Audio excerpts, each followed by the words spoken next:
I have been following Sister Shivani for 12 years now, and in this video I have tried to encapsulate a lot of her teachings on gratitude. We will also combine that knowledge with other scientific research in this area. We will try to understand the impact of our negativity bias and learn about the 5 stages of gratitude that lead us to a happier and more fulfilling life. The last stage is the most difficult, but doable.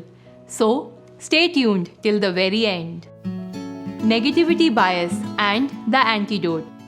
Sister Shivani says that 95% of the things in our life are sorted, but our focus and attention lies on the rest 5% which may not be perfect. In scientific terms, this is known as the negativity bias, which is a natural tendency of the brain to give more weight to negative information and downplay the good stuff. Rick Hansen, an expert on positive neuroplasticity, talks about it in an interesting way. He says that our brain is like a Velcro for negative experiences and Teflon for positive ones. So, we may just overlook the good things that others do for us, but we can't forget the mistakes and wrong things they said to us. Sister Shivani warns us that when we do this over and over again, it reduces our soul power, and over time, the 5% things that were not okay may go up to 10 or 15%. She suggested that we need to build a sanskar of gratitude to tackle this. Thanks to the advances in neuroscience and positive psychology, we now have the scientific evidence to show that practicing gratitude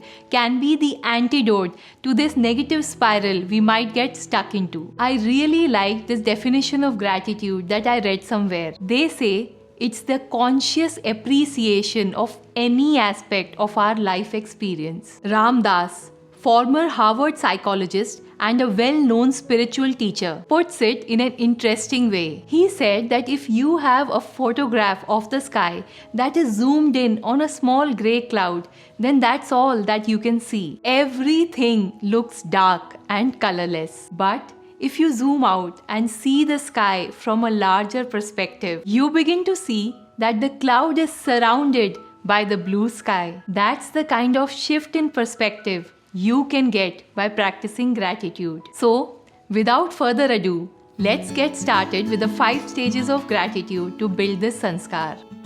We may do a gratitude meditation here and there or attend a session once in a while. It definitely helps, no doubt about it. But the real challenge and the real benefit comes from practicing it. We have to practice gratitude like a skill for it to become our second nature. Yes, so that we naturally experience gratitude throughout the day. When we first learn to drive a car, it takes a lot of effort. Our mind is totally engaged in the act of driving. But as we become a better driver by practice, it becomes a second nature, and we can drive while talking or humming a tune or whatever. We need to take our gratitude practice to that level to get the real benefit out of it. Like Sister Shivani says, we need to make it our sanskar. By combining the learnings from Sister Shivani with my own experiences, I have created these 5 levels. It's like the levels of a video game, and we can start with 1. And as we get good at it or become regular, we can move on to the next level. Level 1. This is when you start your day. Sister Shivani says that gratitude should be the first thought of the day. Yes, the very first thought as you wake up. So, as soon as you wake up, let's thank the Almighty, God, Universe. Thank you, God. Thank you. We often remember God when we are sad and say things like, God, why did this happen to me? Why are you doing this to me? And so on. So, let's change this and keep the first thought in the morning full of gratitude. And then she says that the next thought should be to thank our mind and body. Be thankful to them for helping us accomplish things. Level 2. Level 2 is to spend a few minutes every day, either early in the morning or later in the evening, to feel gratitude. This can be via gratitude meditation or journaling or just sitting and feeling gratitude for various positives in your life or for that day. This exercise of spending a few minutes every day seems small but has a long-lasting impact when repeated daily over a longer time frame. Level 3. Now let's move to the next level.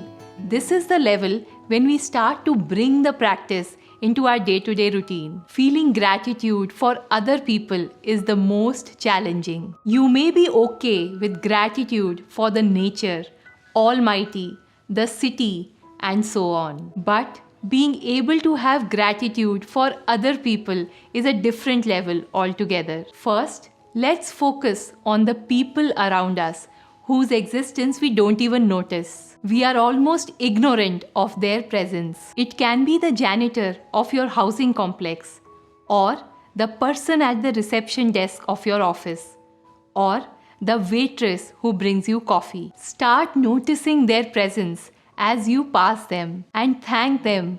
It could be a verbal thanks. It could even be a smile while you feel the gratitude for their service in your heart. Imagine this. I am at a restaurant. The waitress places the coffee on the table. I am in conversation with a friend and may not even bother to make an eye contact with the waitress. No doubt it's her job and she is getting paid for it. But if I feel gratitude for her service, I would look at her, make eye contact, say thanks, and in a way that I mean it from my heart, because I mean it. That drives the feeling into my heart. And mind it, I'm not doing that for her. I'm not doing that to make anyone feel better. I am doing it for myself. I do it because it makes my life so much better. This is important. That act of gratitude is for me. It's helping me bit by bit to keep putting my mind back onto seeing the good in others. These things may sound small or trivial, but over time they have the power to change our sanskars completely, and you will start to notice a significant change in yourself. Level 4. Now, let's come to the people we deal with regularly. We may not have anything major against them. We may at max have on and off bickerings or arguments, but it's largely manageable. This can be our spouse, our family members, colleagues, friends, and so on. We remember the wrong they said or did, often forgetting all the good stuff from them. The negativity bias again. So, the next time you see someone, just actively try to remember the good things they have done for you. You would see such a shift in your behavior towards them. When I was getting started on this level, what I used to do was mentally prepare myself before meeting someone. For example, as I enter the home from work, I used to stop for a minute outside the door, recalling the love and support I have received from my family, spouse, and kids. In that minute, my head is filled with so much gratitude that as I enter through that door, even if I have some stress from office, or even if there is some argument going on, I am composed. I am able to listen and work it out, because if you feel gratitude for someone, it is very difficult to get into an argument with them. In our day-to-day husband-wife stuff, we say so many hurtful things to each other, pointing out all the mistakes the other person has made. But if you feel gratitude for a person, you will not be able to behave wrongly with them. You would be more open to listen and understand their point of view. And that changes so much. And you know what? Even the other person feels that vibration. The whole vibe changes at home. A similar approach works with colleagues at office or a workplace in general. Sister Shivani says that we spend majority of our day at our workplace. We should also be in gratitude for our workplace, the place that gives us a career and gives us money. The place that feeds us and our family should never be criticized. And yes, there may be 10 things wrong about it, but if we can be thankful for what it offers, if we can be thankful for the 20 other things that are good about it, it will change our perspective for better. Imagine spending 8 to 10 hours a day at a place that you don't like, day in and day out. What it does to our mental well-being, our own happiness. We can always look for another job, but while we are there, while it is paying our bills, while we have friends there, can we not focus on the positives and develop gratitude for that place? Level 5. This is the most difficult one. One can imagine being in gratitude for the people who help us or who behave nicely with us. But how can we thank those who criticize us? How can we be in gratitude of people who are mean to us?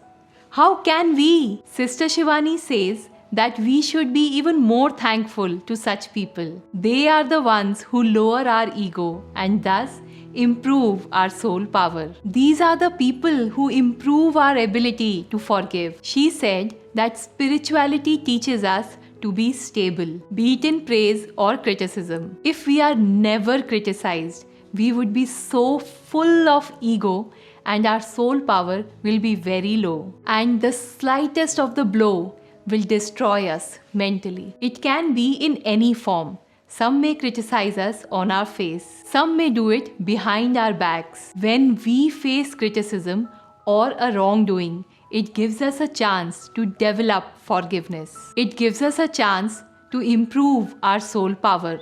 It gives us a chance to lower our ego. So, we can be in gratitude for that. One other aspect that Sister Shivani mentions is that when someone says something negative to us, it's a reflection of who they are. It has nothing to do with us. Let's understand with an example. Look at this plant. A person, let's call her Jenny, may marvel at its beauty. She would have great things to say about this plant, while at the same time, there would be others, let's call him Sam, who can point out the negatives in this. So, the plant is the same, but there are different perspectives depending upon who is talking. Jenny has the sanskar that makes her look at the beauty or the positives in others. Sam may be upset that time or a negative person in general. So, the plant is the same, but based on individual sanskars, they see different things in it. So, if someone behaves badly with us, it's their sanskar. I can recall from my personal experience that I have had quite a few superiors who appreciated my work, and yet there were a couple of bosses who were very negative. My dedication, my work ethic, my aptitude was similar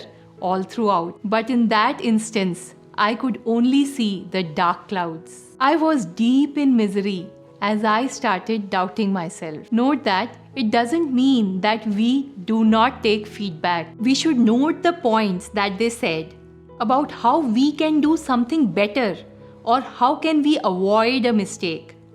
But we do not need to absorb their negativity. We do not need to feel small or start doubting ourselves or let our ego take over. We can take the feedback and be in gratitude for showing us the way. And if the criticism is completely baseless, then we can be in gratitude for testing our ego and forgiveness and helping us improve our soul power. I know this last stage is easier said than done. It might feel like a lecture right now, but I can only say that you need to practice it to experience the difference for yourself. This is the only way to test it. Gratitude is the key to a happier and more positive life. But it's not just about understanding gratitude, but practicing it daily to experience its magic. Start with level 1, and as you progress,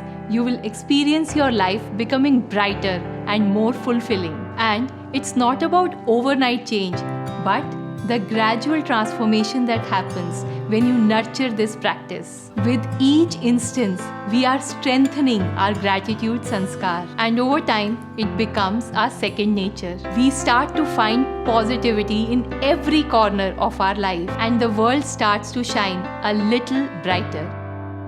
Don't forget to watch this video where we learn how to stop comparing and build our own journey. Thanks a lot for watching, and do subscribe to the channel for more videos on building a healthy mind, body and soul.